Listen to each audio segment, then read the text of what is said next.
Shalom, Rainicorns. It is Ellie the Empress here. And so, we're going to be talking about business expansion as a kingdom entrepreneur. And so, first, I would like to reference all of you to the channel membership where we have our virtual business meetings and exclusive content that I do not have publicly posted on this channel. So, when we have our virtual business meetings, they're open to the public for the first day, and then they become exclusive to members only. Memberships only start at 99 cents. So go ahead and check it out. See if you're interested in doing that and try it for like a month or so. If you like the content that is posted along with the virtual business meetings, then go ahead and stick around. And because, of course, more is on the way. Okay, so out the way. So business expansion as a kingdom entrepreneur. So for those of you who are not familiar with the terminology, kingdom entrepreneur, it's like, what is that? That's an entrepreneur that has a, whether it's a faith-based business or you are in business in order to be a financier for the kingdom. And so what is the kingdom? We are aware of things like the 5D shift, the Grand Awakening, the New Age of Enlightenment, and being part of the awakening also affects the way that business is run. So we know that there's a lot of corrupt capitalism. Of course, we're for capitalism in order to operate as a society. You provide a product or a service in exchange for currency. Okay, that's basic. At the same time, we know that people and situations are taken advantage of, and we're here to put an end to the corruption within these particular systems. And so you can do something by yourself. You can have a side hustle. You can have something that you do on the side. You can, have just the things that you do as a hobby, even, and you happen to make money. And so when it comes to expansion, you're talking about systems, employees, you're talking about implementing things into place that you operating by yourself just wouldn't make sense for. So you would have to have some sort of outside external influence in order to keep operation going, whether that is electronic systems or a person. Hiring people in your kingdom entrepreneurship business can be different than a traditional business. So a traditional business is strictly based on finances, profits and losses, and the income that you're making in the business and who you're paying and how you're paying. Okay, when you are a kingdom entrepreneur, it's the exact same thing. However, it's good to have people on your team who have your same vision. Okay, so if you're hiring employees that are, they're just looking for a job, that's not an issue necessarily. It's just you would really like to build with people who would like to build with you, instead of just paying someone an hourly wage or paying them per task, as an independent contractor. You want someone who's around you who's going to fulfill that mission that you have for your business and who you're impacting with your business. Firefly said, peace, Ellie. What's good? Shalom, peace to you. And so when you take that into consideration, you're going to ask certain questions in your interview processes. You're going to see how this person behaves. You're going to see if this person actually values what it is going on in the business versus just telling you that they value it. Different things of that nature versus just being around for a paycheck. If you want to hire people just for a paycheck, that's up to you. However, I feel like it's important to have people around you, no matter what level, whether they're your employee or a partner, a finance partner, whatever, to have values that align with yours to some extent at least. And so let's talk about partners a little bit as well. So sometimes people get loans. Sometimes people get whatever type of equity investors into their business. And so it's important to keep in mind the borrower is slaves to the lender. So as long as you owe someone money, you have to make sure that you are prioritizing what they have going on as well as what you have going on. You don't want to over prioritize anything, because if you over prioritize your faith in the business and forget the profits part, then the business won't be able to be sustained, then you won't be able to pay back your loans. So you have to make sure that everything is balanced as far as your priorities. And so when it comes to mindset, this is really the biggest thing. People like to you know, not necessarily downplay the aspect of mindset, but when people hear mindset, it's like, ugh, you're always talking about mindset with these guru people online. Like, my mindset is not going to put money in my bank account. Well, it actually is. Okay. When you have an abundance mindset and you fully evolve to an abundance mindset, it's not that you think money is going to fly out of the sky. You think of the ideas in order to attract more money and finances to you. So for myself personally, I currently have a book that people can pre-order, and it will be releasing soon later this year. Okay, so I've already, made money in that. At the same time, I also have my ebooks that are readily available in my homeschool kit. So I've already made money with my ebooks. By having an abundance mindset, I know that I can use my mind and my information, knowledge, and wisdom in order to sell it, and I can use those finances for my kingdom entrepreneurship business. If I hadn't evolved to an abundance mindset, I wouldn't believe that that's possible. When Wortman said, peace, God is peace. How you doing? Shalom. And so it's about believing in your capabilities and your abilities to do things. It's not so much, oh, okay, I evolved to an abundance mindset and all of a sudden money's going to fall out of the sky. Sure, somebody could contact you and just give you some money. Somebody could donate to you. Somebody could invest in your business as a, whether it's an angel investor, someone who's not expecting anything back. Like, it's like, oh, okay, well, I want you to expanding your business. I would love to see you use these finances in your business, and I'm not asking for anything back. I just love what you're doing. That's also another benefit of having a faith-based business and being a kingdom entrepreneur. You attract individuals who may not be looking for a return on financial investment. They may be looking for a return on their spiritual investment. Their tithing could be contributing to entrepreneurs who are serving the collective in a very positive way. There's nothing against individuals who just sell products for people who just like them. If I love this jewelry, it's very nice jewelry. However, if this jeweler isn't necessarily saying that they're a faith-based business and they intentionally invest and donate into things that are serving the collective, it's not serving a purpose other than making people look good. So if they're intentionally doing things like, okay, let's say that this jewelry company makes sales, right? They make sales and they match every 5 sales, they donate a jewelry set to a battered woman. So they go to battered women's programs and they donate jewelry based on the amount of sales that they made. Of course, they have to cover the costs and stuff like that. So based on the amount of sales that they made, they're able to donate jewelry to women who have been in domestic violence situations. That's beautiful. And somebody could donate to their cause even without purchasing their jewelry if that's what they decide to do. So you have to take all that into consideration. And so that's what I mean by expansion. Okay, you can do what you want to do. If you have a hustle and you decide to, like with the tithing, you decide to donate and find, homeless people, or you find causes where people are directly contributing to things. You have your hustle and you take your tithes and then you donate to those things. That's your business. That's what you decide to do with your hustle. Once we're talking about scaling and hiring people and implementing systems and earning more finances, creating passive income, whether you're adding an online source of having information that you're selling or selling downloadable, files for people, then you have to take things into consideration as far as, okay, my branding, my website, whatever sort of marketing and advertising I'm going to do. When you're hustling, you don't have to do too much marketing and advertising. You just kind of do your own thing. You walk up to people or contact them on social media, and then you offer your services, see if they want them, and then you move on to the next person. When you are building a brand, you're building a business, you are scaling. You have to now operate in different areas. So we live in a social media world, okay? You can still have your business cards. I still have business cards.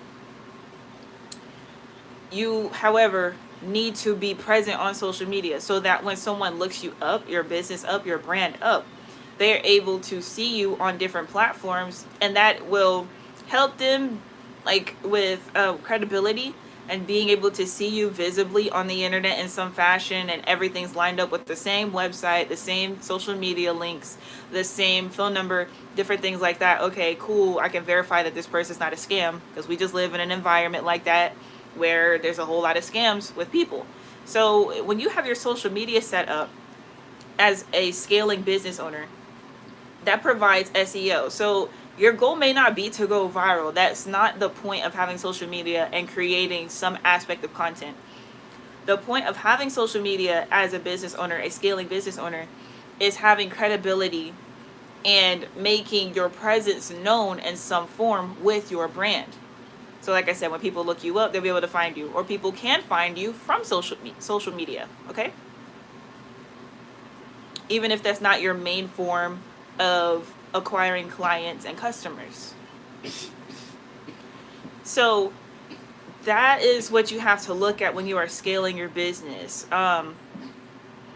Having things, if you're already doing what's necessary as far as gathering your inventory, educating yourself, if you're a consultant, educating yourself to the fullest extent on how to consult the best ways and the most proper ways, having your material available to share with your client or your customer, like you're already doing those things. So then you have to take into consideration, okay, am I going to do this at scale? So for myself, being an educator, I had a program where I had, it was upwards 10 people at that particular time. I think we made it to 20 people. I was charging them anywhere from $5 to $15 a month in order to be part of the group where I was teaching people how to get into the real estate investing industry. Okay, I'm not the type of person to teach that sort of topic one-on-one. It just wasn't worth it to me as far as having a full-on consulting program for that. Hey, stop. Simply because at the pricing and for the concept that it is, it's like, I don't want to charge too much for this. And if I'm not going to charge a whole lot of money, I'm not going to waste my time on an individual type of program. So I did group sessions where I was able to maximize my finances monthly. Okay, when you are thinking in that fashion and you're putting things into place in that way, you have to observe other people doing it. So watching YouTube videos about it, hiring people who are consultants or group coaches, reading people's blogs who do things like that, learning about running things like, I was using Facebook at the time, so running Facebook groups, observing that sort of behavior and learning how to do that. And I was using a conference call sort of software as well. You're either going to have to go or you have to be quiet, okay? And so educating yourself on that and getting the experience in. You can only do so much when you're just educating yourself, okay? You don't want to get analysis paralysis. And I greatly appreciate the 5 5s. That is the angel number of change. Greatly appreciate that. Derek Cullum said, appreciate the energy that you're contributing. Sovereign Empress is priceless. You're a teacher that needs to be heard by an unlimited amount. It's a pleasure to see you evolving. You're a great soul. I greatly appreciate you so much, Derek. Oh my gosh. I appreciate that so much. And I'm doing my absolute best. I would like to reach as many people as possible. I know that entrepreneurship isn't for everyone. Some people are just financiers. They may have a job and they contribute with their tithes and offerings and giving and donations. And so by finding people like myself and others who are entrepreneurs, that's their way of contributing, by giving money and by finding different investments to invest in, and they create passive income for themselves rather than having a business, which is a difference. I think I'll make some more content in the near future, about investing only, because not everybody's meant to be an entrepreneur. However, everybody is meant to be an investor. Everybody deserves some sort of passive income. I fully believe that. And so when you are scaling the way that you do business in whatever fashion that is, because again, I'm an educator, and so I'm teaching people through different fashions of education, homeschool kits, ebooks. I have a physical book coming out now. I have tons of video content, tons of text content, which I will be sharing with you all in a few. It's very, very complex. It's the highest level of financial education that I currently have, that I'm currently studying. And so I'm sharing that information with my audience now. And so doing things like consultations and different things like that, opening up that space, it's like, okay, I originally started just making text posts. I originally started just posting videos. I originally started, like, it's just the evolution of things. So I'm sharing my example for you to be able to observe and see where you're at and be like, huh, okay, this is that, this is that, this is that. So that's education. So in real estate, I started at the base level of learning and getting gigs and earning while I was learning about the industry. Then I was closing my own deals and my own contracts independently. And then I got into a business partnership and we hired employees. Now, this happened really, really fast. I don't recommend doing things super, super fast the way that I did, because it was like they say, the faster you go up, the faster you go down. We went crashing down. And so I still learned a lot, though, which is how I was able to write so much material and information to be able to share with everyone. And so when we had different six-figure earners and millionaires all in the same business, you just think that things are going to go well, but it doesn't matter how well everyone is doing individually if you do not have a set system to sustain expansion and growth. So that's one of the biggest things that I learned, and how it's so important to me to make sure that my employees also have the same values as me. Because if we're not having conversations about values, who is to say that me as a boss is going to value my employee? Who's to say that my employee as a member of the team is going to value my business? So it's very important to have those conversations in the very beginning, and also align yourself. Make sure you're aligned yourself before you even put yourself into that sort of position in the first place. Even simple things like making sure that you have capital saved to make sure that you can pay your employees on time. Those are simple things, but it happens, especially for beginner entrepreneurs. Just not be like, the main thing you want to focus on being an entrepreneur is your financial literacy. Even if you have like great, amazing skills, you cannot be a proper kingdom entrepreneur if you don't have financial literacy and you're not allocating your funds in the right way. Because if, like I said earlier, if you're spending all your money giving to other people and you're not covering your business overhead, then you can't keep the business open in order to keep giving to people. So if you don't have good financial literacy and you're doing things like spending your money on unnecessary foods and unnecessary clothing, unnecessary jewelry, unnecessary shoes, unnecessary wallets, and then you're not putting your money back into your business how you're supposed to, and you're not being a kingdom entrepreneur, you're not donating to anyone, you're not helping with any projects of any sort for the Divine Collective, then that makes you a hypocrite at that point. You might as well say that you're not a kingdom entrepreneur nor a faith-based business. It loses its meaning once you're doing things like that. Then you're in business in vain at that point. And so again, you have to make sure your values are aligned as you get into business, or as you expand your business and you scale your business. And so yeah, I'm going to read you guys this. I want y'all to do your research, okay? This is when you think about the stock market, this is a level above the stock market called derivatives. We do talk about this more in our membership, so it's pinned in the live comments, and it's also in the description box to join the membership. So derivative risk management, and we have the equation. I'm going to show you guys what the equation looks like, if y'all can see it on here.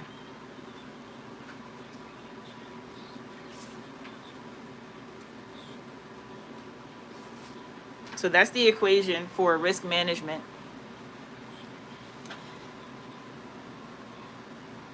The cost of stock in a portfolio is equal to the percent of the stock in the portfolio times the stock price.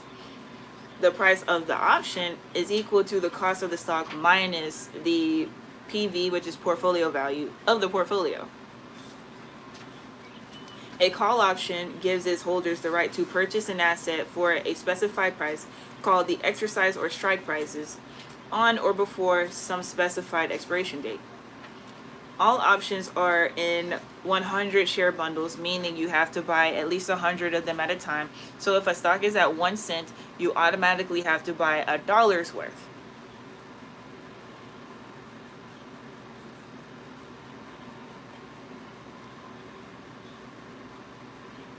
Okay. And so a forward contract is one party agrees to buy a commodity of a specific price on a future date, and the counterparty agrees to make the sale. There is a physical delivery of the commodity. Futures contract is standardized exchange traded contracts in which physical delivery of the underlying asset does not actually occur, and that's commodity futures and financial futures. And I also let everyone know in my community, this is free. If you want to join it on the BDRA website, it is the REITs and ETF investors group. Take this information, do your own research, verify formulas and terminologies. Utilize search engines like Google or AI assistants like ChatGPT for more comprehensive tools.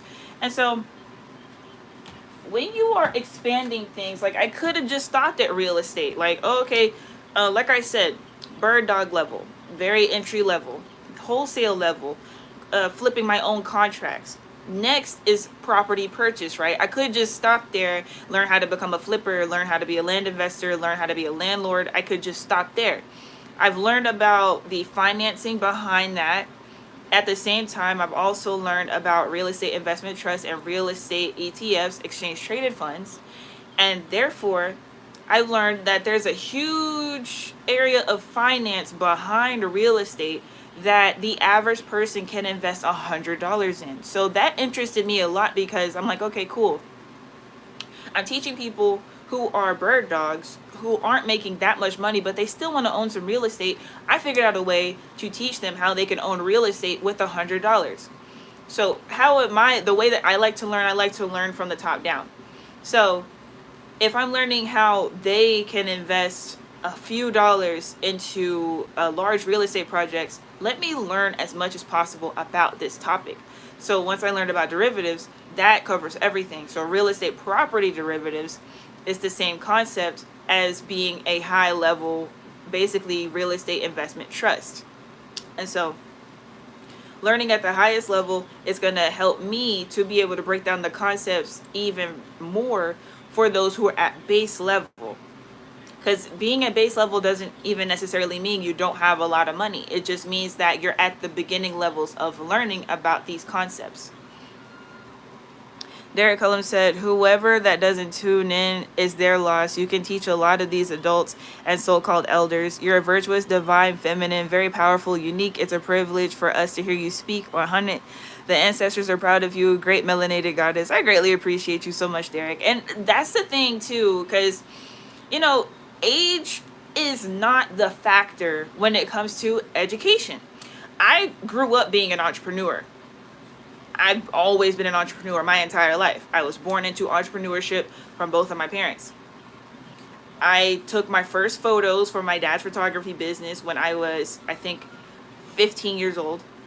I've been in entertainment as far as modeling ever since I was 13.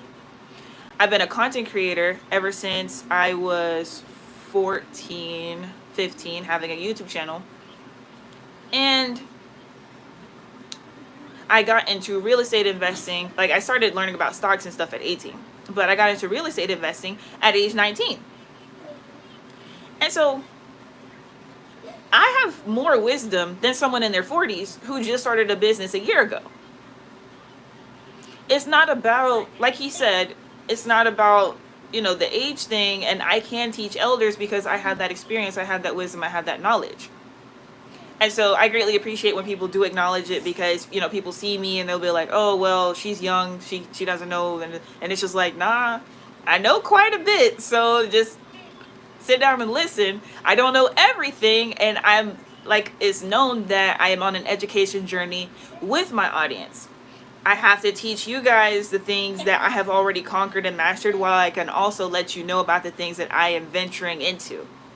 So I can greatly appreciate that acknowledgement and the encouragement as well. It's very interesting seeing the way that a lot of elders have been interacting and reacting to the things that I say and do.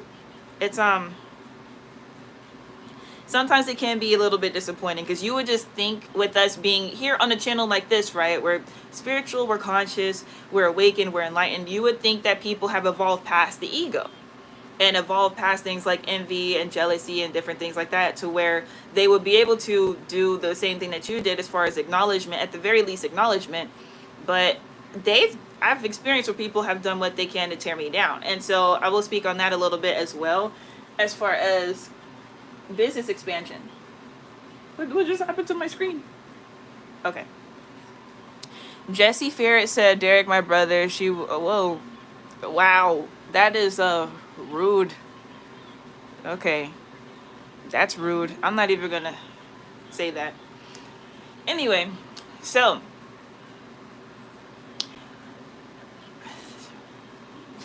people are weird, bro. And so when it comes to expanding, it's not always just about the tactics that you use in order to make your business better.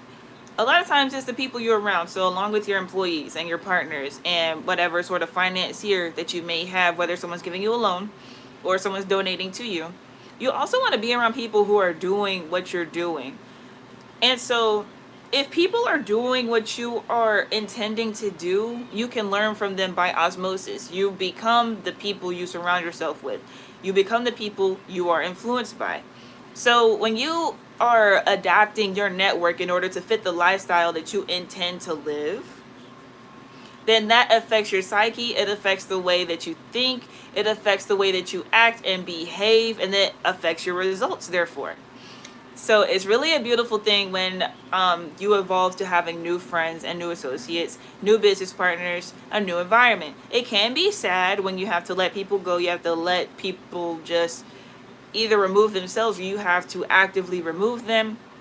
Sometimes you have to cut people off all the way. And, in some cases, you just have to set boundaries. It just depends on the relationship that you have with that person, whether that's a family member, a community member, someone you go to school with, someone that you're just associated with by whatever means it is. I know it can be kind of weird if you have neighbors and you literally live by these people and you're always, part of the neighborhood gossip, and then you learn that neighborhood gossip is not going to get you to where you would like to be in life. So you stop participating in the neighborhood gossip. And so then those neighborhood gossipers are going to start gossiping about you, like, oh, well, what are they on? Like, they always hang out on the corner with us, or they always sit on the porch with us. And it's just like, that doesn't fit my vibration. Like, I was able to hustle and still do that. I had my side hustle. And so, I had the time and energy to do that. But now I'm trying to hire employees, and I'm trying to hang out with these people who do have the business goals that I'm liking to achieve. And they don't sit on the porch. They don't stand on the corner all day. They don't have time for it. They make too much money. They have a purpose. They're fulfilling their purpose. They're doing what's necessary for our community, for our environment. And I'm going to go ahead and read this comment just so y'all can see what I mean by mindset. So y'all see how I have read a comment that was complimenting, who I am as a being and sharing appreciation, right? And I share my gratitude. This particular person, Jesse Ferret, said, Derek, my brother, she won't sleep with you. And for his mindset to be there, that just lets all of us know that that's what he's thinking about. Whether that's Derek's intention or not, he was acknowledging what I'm currently doing actively in this moment, which I greatly appreciate. For Jesse to say that is not the type of mindset that anyone here on a platform like this, on a video like this, is titled Business Expansion as a Kingdom Entrepreneur. You shouldn't be in that type of mindset regardless.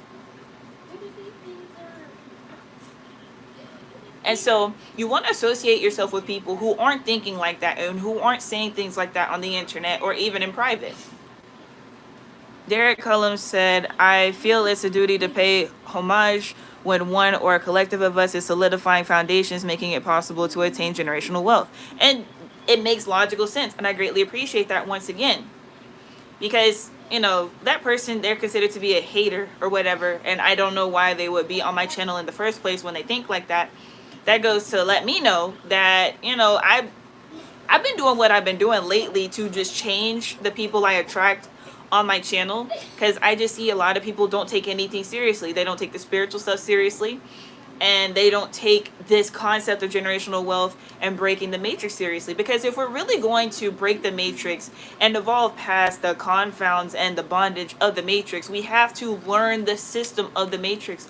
Learning about derivative trading and investing is helping to collapse the matrix, because the more people that know about it, the more people who are able to utilize it and invest in it, the more generational wealth there is for our people who have been marginalized. And if we're going to say things like oppressed over time, miseducated, and just straight up not educated, it's going to help the collective of us regardless.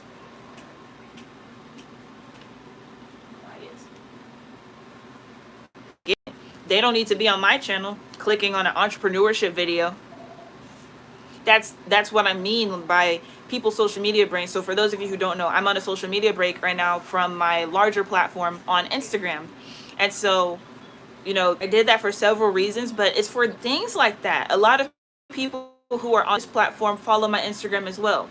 And so a lot of people use social media the wrong way. So to click on a video entitled Kingdom Entrepreneurship and to have that sort of mindset doesn't make any sense to me. Because even if you're going to think like that, to talk to a person and disrespect them with something that has nothing to do with what they actively said, that is just, not only is it rude, but it shows how mentally messed up a lot of us are as a collective.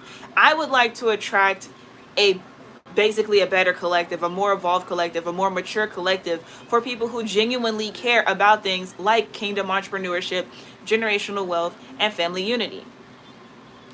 Firefly said NPCs at its best. Again, I don't know how they get attracted to my channel, because again, like, I know I'm pretty, but kingdom entrepreneurship, really? And so we're in a space now where things like that are just not tolerable. If you know someone who behaves that way, who says slight-handed comments about things, it's like, you can't be around negative, low vibrating people. You have to be around people who operate at a high frequency. And so when you are associating yourself with individuals who are genuinely working on themselves in that fashion, they're speaking in a more high vibrational way, therefore implementing high vibrational actions, you can be around those types of people when you're in the midst of expanding and scaling. When you're expanding and scaling your business, usually it takes on an entire lifestyle change, because as entrepreneurs, our lives are our business are our lives, and that's just how it works sometimes. And so you have to upgrade everything about yourself in order for your business to upgrade. That's just how it works, a lot of times at least. And so yeah, one thing that I am going to emphasize is get a planner. Have a planner, okay? Have a planner. I did make a video about this around this time last year. It was in August last year. Have a planner. And so the quote goes, millionaires study trends, billionaires study astrology. What you want to do is you want to write down all the astrology that you follow. So if you follow the moon cycle, everybody should follow the moon cycles. So write down the moon cycles. Write down whatever retrogrades are significant to you. Write down the type of moon cycle it is. So if it is what's coming up next? What's coming up next is, hold on, it's September 20th. So on September 29th is a corn harvest full moon in Aries. You want to write down these things in as much detail as possible so you can learn about them. Their cycles, they happen every single year. They happen, like, even if you don't believe in the energies of astrology, it's a calendar. They happen repeatedly every single year. So when you get in tune with the moon, when you get in tune with the planetary alignments, you're able to operate in a certain type of way. Billionaires study astrology. They work by cycles. They do not work by, oh, well, what's most popular right now? Let me jump on that because it's popular. That's what millionaires do. They can get quick money and then that's it. Billionaires accumulate their wealth over time. There's not a way to accumulate $1 billion net worth in a quick period of time and sustain it. That's usually not how it works. We all know about the FTX situation with SBF, and he scammed people out of billions of dollars. It was really too good to be true in that particular time period. The Bitcoin guy, he makes sense though. But Bitcoin was way, way, way back in the day. That's over a decade's worth of work. So when you take into consideration that someone spent a decade doing something completely innovative, yeah, sure, they have $1 billion net worth. Cool. But that doesn't happen in a couple of years. That's not a couple of years sort of thing to be realistic as far as being a billionaire. So if you're talking about a billionaire mindset, you could be working for 40 years before becoming a billionaire. Who cares? You're still a billionaire. So if you are spending 40 years of your life building a $1 billion business, consider yourself highly just gifted. Highly, whether you say blessings or blessings, highly blessed or blissed, in order to have the mindset, to have the focus for 4 decades to build something so strong.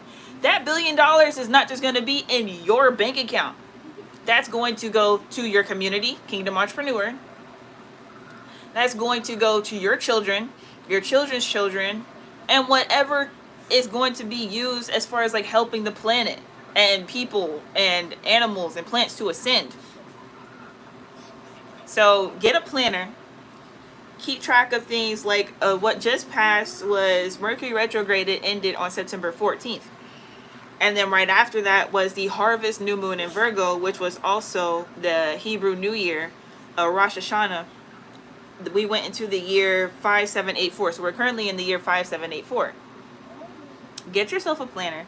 It's going to help you with making sure that you have yourself in line with your tasks. But like I said, with the astrology and keeping up with the energies of the times, with the planetary alignments, with the moon cycles, it helps you a lot. And for the feminines, ladies, it helps you keep up with your menstrual as well.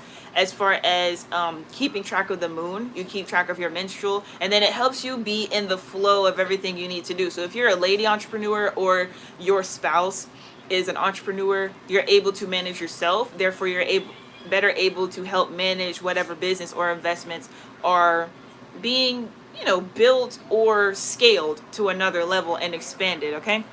So we're ending the live stream now. We just had 6 viewers and 6 likes, so I greatly appreciate you guys. This was a lot of information. Like I said, with the terminologies that I mentioned earlier, definitely look them up. Definitely do your own research, and you'll see why a lot of things happen. Earlier this year, we had those bank runs. They got a bailout. But the reason that we had those bank runs is because of the derivative markets, where banks were literally crashing, closing people's bank accounts. When you keep track of the highest levels of finance, you're able to see what's going on the surface level. They're not going to tell you that on the news. They're not going to tell you that on the news. Not the mainstream news anyway. Independent finance content creators and people who have newsletters, different things like that, they're going to be the ones to share that information. So you want to, again, with your network, follow, subscribe, like pages, follow pages, and get onto people's email lists, sign up to people's blogs, stuff like that, who are in the industry that you're in, who have already achieved the goals that you're striving for. Firefly said, I'd be sure to get me a planner. Yes, I'm telling you, it makes a world of a difference. Literally, using phones is okay, but there's nothing like having a planner that you can flip through. Like, I get it, the whole digital age stuff, but look, there's nothing like having a physical planner where you can really just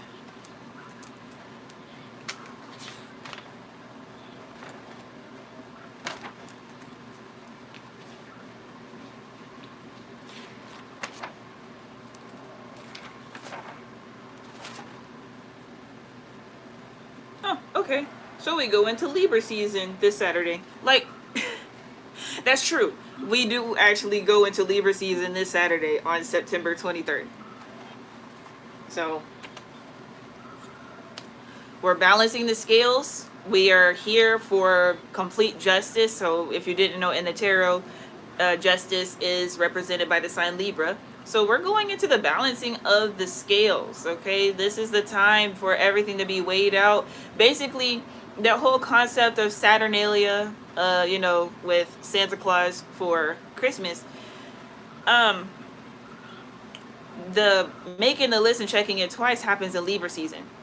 Like, if just to put things into context, because they don't come up with these tales out of nowhere. They're always based on something.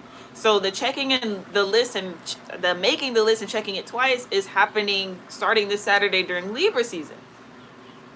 Sean Harris said, "Peace, Empress." Peace to you, Sean. Shalom.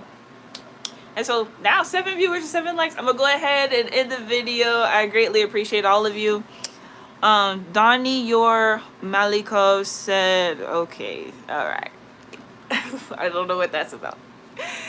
Anyway, all right. Shalom, Rainicorns. I will see you in the next one. Tawara.